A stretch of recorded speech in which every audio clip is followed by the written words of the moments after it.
So here are today's objectives. First, we want to understand the sleep in single crystals. In our last class, we talk about the sleep systems, and you can just think about what the sleep systems are, and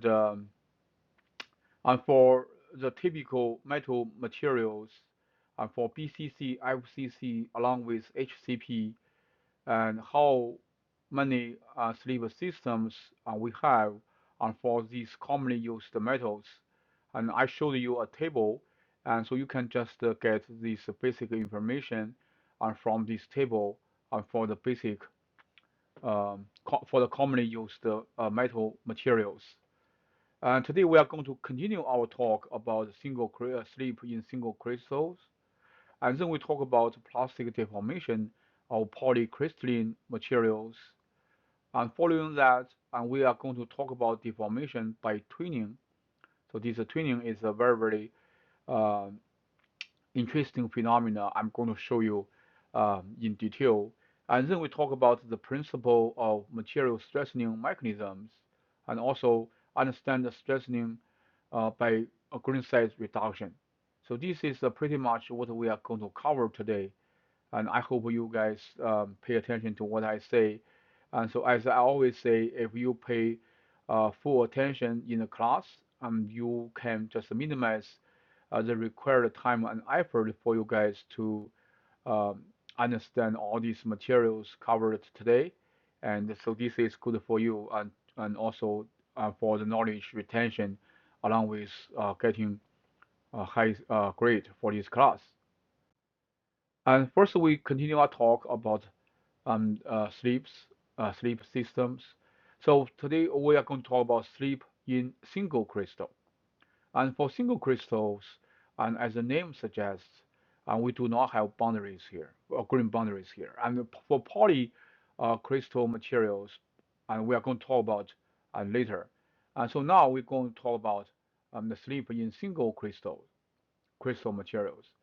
And without loss of generality, I give you a figure. So this is just a generic metal material. And so you can see, okay, so we have extended force, the tensile force F on both sides.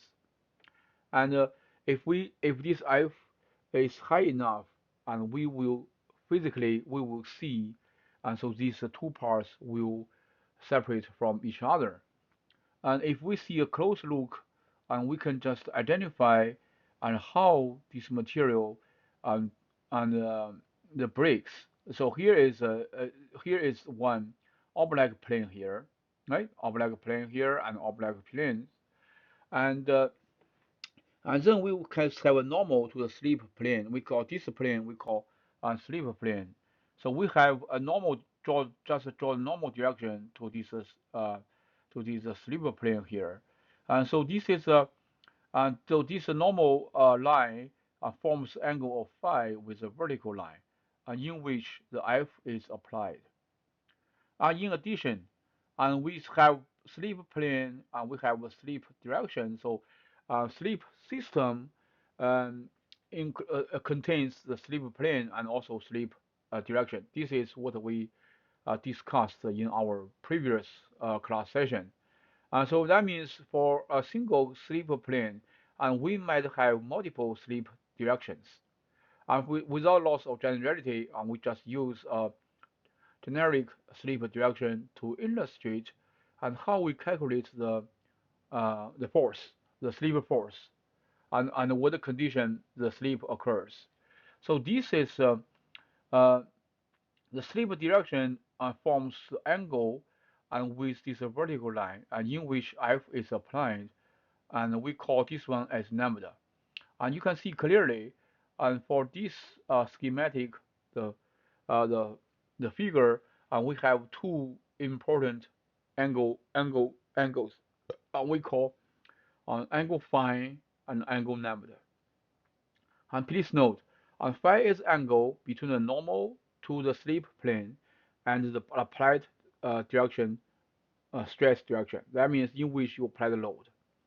Lambda is angle between the sleep direction and the stress direction. I should write the sleep direction here. And so be very, very careful. In our following either a quiz or exam, I might draw this picture and after you ask you guys to tell me what this is the fan is and what this is the number is. You should be able to answer this question. So this is the basic information, basic knowledge about the material science, which is very, very important. And then we talk about mathematically how we calculate, and this is stress, how we calculate the stress. And so this is we have resolved the shear stress and TR, and TR results from applied tensile stress, applied tensile stresses. This is a TR. So you can see here. So if we apply the stress, and we have force here, and we can get applied stress, and which equals sigma, which equals divided by the cross-sectional area A. So here is the slip direction, right? The resolved shear stress tau r and can be written as Fs, the force, in shear force in this is oblique plane, and divided by the area of this oblique plane, As. So this is slip plane normal Ns here. So this is the tau r, is a, this is a resolved shear stress. So this is As here. The relationship between sigma and tau r can be described using this equation. This tau r equals Fs equals As. You can see As can be obtained using this equation. This cross-sectional area A divided by cosine phi value. As I said in our previous slide, phi is the direction of the slip direction, and this is the direction in which you apply the load. And Fs can be obtained using this equation, F cosine lambda, and this is cosine lambda, right? This is lambda is uh, okay. So lambda is the sleep. I'm sorry. So lambda is the angle between the F and this is the sleep direction. So the phi is the direction of direction of this is applied force, and this is uh, on the sleep plane. So be very, very careful about the phi and lambda. So as a result, the tau r resolved. R means resolved. Resolved is rotating, kind of rotating, okay? And resolved, T tau r equals sigma multiplied by cosine lambda multiplied by cosine phi. And based on this equation, and we know cosine lambda and cosine phi, and both these two values are always less than 1. And based on this equation, we can conclude that tau r is always lower or equal to sigma. Tau r cannot be greater than sigma under any circumstances. You understand? Okay. So then we talk about this is uh, con the condition for dislocation motion. So this tau r is the resolved shear stress we calculated, and here is a tau and C critical resolved shear stress. So CRSS stands for critical resolved shear stress. So this one is the material property, the material parameter, and typically this value equals 10 negative 4 gigapascal and to negative giga the pascal for the metal materials. And for this given metal material, and you can just check what this is the C tau C R E S S is, and then just use this equation to conclude to um, make to determine whether this dislocation motion occurs or not.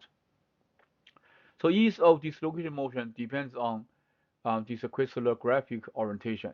Right? So for this is sigma, and so this is sigma, this is the tensile stress, and tau r equals sigma cosine lambda cosine phi, and so here for this one, this reaction tau r equals 0, and this is for in the cross-sectional area in this transverse direction, and tau r equals 0. Why? Because lambda equals 90 degree. Lambda equals 90 degree, cosine lambda equals 0. As a result, this tau r equals 0. That means in this cross-sectional area along this direction, it is difficult to have this slip, um, to have to make this slip occur. If we change the direction, for example, let its lambda equals 45 degree and phi equals 45 degree, and in this direction, in this plane, and in this direction, and tau r can be obtained as half of sigma, as half of sigma. That means if this tau r reaches this tau critical resolved shear stress, and so there will be slip. Slip means plastic deformation. So this is plastic, this is flow. And so for this, in this direction, right? So in this direction, that means the vertical direction, and tau r equals 0. Why? Because phi equals 0. And so as a result, and so here, and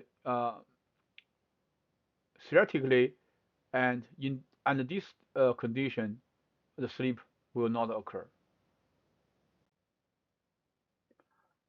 And then we can look at the slip in the single crystals here, single crystal continual.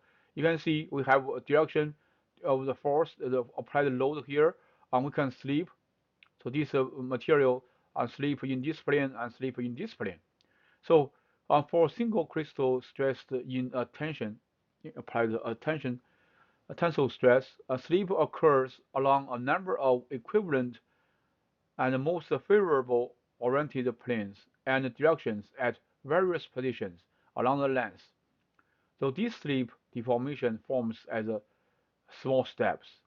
So this is slip plane. You can see physically, and so this is a schematic representation, but here is the physical. Um, um, this is physically, and it looks this way. You can see we have many slip. We have many slip sleeps. We have many sleeps occurs at multiple locations. So here is one example to illustrate how to and predict whether this whether shear sleep occurs or not. Look at it here. Okay, so you for this direction, phi equals 60 degree, lambda equals 35 degree, and we have a tensile force F here. Cross-sectional area is given, and answer the question is, will the single crystal yield? The second part is, if not, what stress is needed and to make sure it yields? Um, we use this equation to calculate the resolved shear stress, and we can calculate uh, 40 sigma equals 45 megapascal. If we sigma is given as 45 megapascal, and we use this equation to calculate the tau, and tau equals 18.4 megapascal. Right? So this one is less than and critical resolved shear stress, on which equals 20.7 megapascal. So as a result, we can say under this loading condition, sigma, and this is the specimen is safe. No slip will occur. Question so far? Okay. And then we have second part. So this is the conclusion we just get. So what the stress is needed, is necessary. What is yield strength sigma y? And tau critical resolved shear stress equals this one, right? So it equals this one. We just write this equation and sigma y, right? Sigma y cosine lambda cosine phi, and we let this tau r equals equal this tau CRSS. So so we can get it equals 0.41 sigma y 0.41, and then we can get sigma y equals using this equation, then plug in these two data values, and then we can get 50 to 50.555 megapascal. And what it means? It means that if you want to have plastic deformation, and for this is applied force on the ends of this specimen must be equal or greater than 50.5 megapascal. Question so far? So no question? And we talk about slip motion in polycrystal crystals. Previous slides we talk about slip motion in a single crystal, but now we talk about a polycrystal. And what are the differences between the polycrystals and the single crystals? Polycrystals, they have multiple grains. We have grain boundaries that separate one grain from other grains. For the single crystal, there is no grain boundary. So all these atoms, they are repetitively arranged throughout the body. So you can see here polycrystalline stronger than single crystal, and grain boundaries are barriers to dislocation motion. Right? So this is the reason. And also slip planes and directions lambda phi and change from one grain to another. And so this is understandable also because the grain different grains they have different orientation. The tau r will vary from one grain to another. Right? So the grain with the largest tau r use first, and then uh, other grains used later, less favorable oriented. And so you can here is give you example. And this is polycrystals. We have sigma on both ends, and so you can see some slip occurs here. Now we talk about anisotropy. Anisotropy in sigma y user strengths. And I maybe you have already know isotropy, right?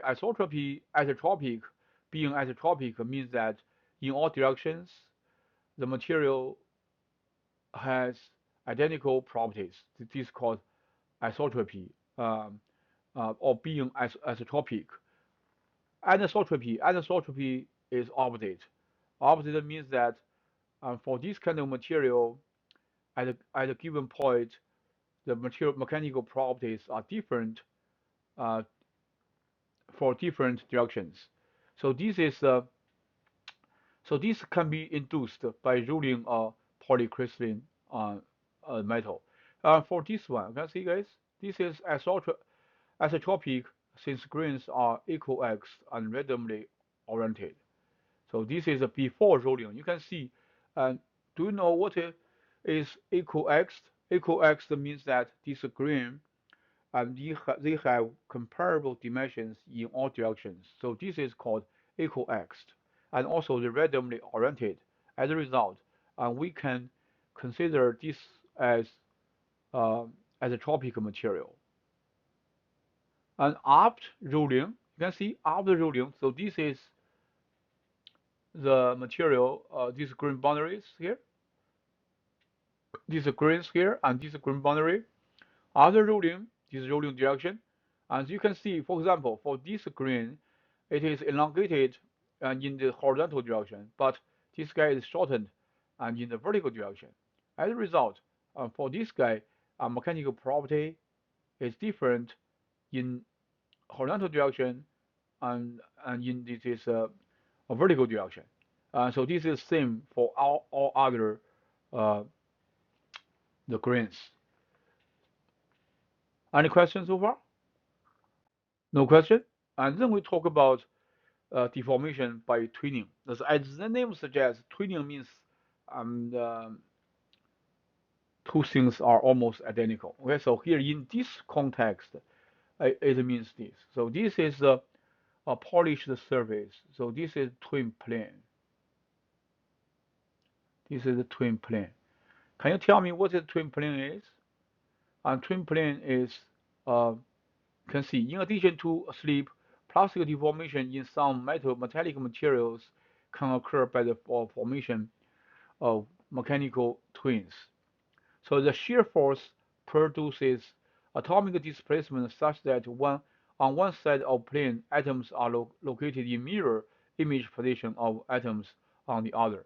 So here, okay, so you can see, if you shear, we have tau here, and this is tau, this is the shear stress couple, and what we'll have here, okay, so here is how twinning results from applied shear stress tau. In this figure, and open circles here, you can see open circles represent atoms that did not change position, open circles, and dashed and solid circles represent original and final atom positions respectively. They go this way, okay? So they go this way, and so this is the twinning, deformation by twinning. This is a twin plane, right here. And deformation by twinning, there are several observations. And twinning occurs on a definite crystallographic plane and in specific direction that depend on the crystal structure. For example, BCC metals, the twin plane and directions are 112 and 111 respectively. Mechanical twinning occurs in metals that have BCC and HCP crystal structures at low temperatures and at high rates of loading and conditions under which the sleep process is restricted, and e.g., and there are a few operable sleep systems. The amount of bulk plastic deformation from twinning is normally small relative to that resulting from sleep. The importance of twinning lies with the accompanying crystallographic reorientations, that is, twinning may place new sleep systems in orientations, this is understandable, that are favorable relative to the stress axis, such that the sleep process can now take place. So because the twinning changes the structure. And questions regarding this slide? No question? So here, and for sleep deformation, the sleep ledges are shown. And for twinning, the shear deformation is homogeneous. For first one is shear stress tau, and for B is a deformation by twinning here. This is a twin plane. And for sleep, the crystallographic orientation above and below the sleep plane is the same both before and after the deformation. And for twinning, there will be reorientation across the twin plane. So this is the distinct point between the sleep and the twinning. And sleep occurs in distinct atomic spacing multiples. Right? So this is whereas the atomic replacement for twinning is less than the atomic separation. Be all careful about these comparison between the twinning and this sleep. And then we talk about mechanisms of strengthening in metals. So these are very, very important. So these are principles of mechanism strengthening. And so first one, macroscopic plastic deformation corresponds to the motion of large number of dislocation. You should know that. Okay, so after you take this course, after you finish today's lecture. So the ability of metal to plastically deform depends on the ability of dislocation to move. In other words, it depends on the ease of the plastic deformation depends on the number of slip systems this material has. A second observation, a second mechanism, hardness and strength are related to the ease with which plastic deformation can be made to occur. Consequently, reducing the mobility of dislocation can enhance mechanical strength. Is this understandable? If you have some mechanisms, some approaches to preventing dislocation mobility, and then definitely you can enhance the mechanical property, make it stiffer and make it stronger. On the contrary, the more unconstrained the dislocation motion, the greater is the facility with which a metal may deform, and the softer and weaker it becomes. So this is in an opposite direction. If the material has many slip systems, that means that the deformation and plastic deformation can occur in almost a lot of directions. So that means make it easier for this guy to have dislocation motion.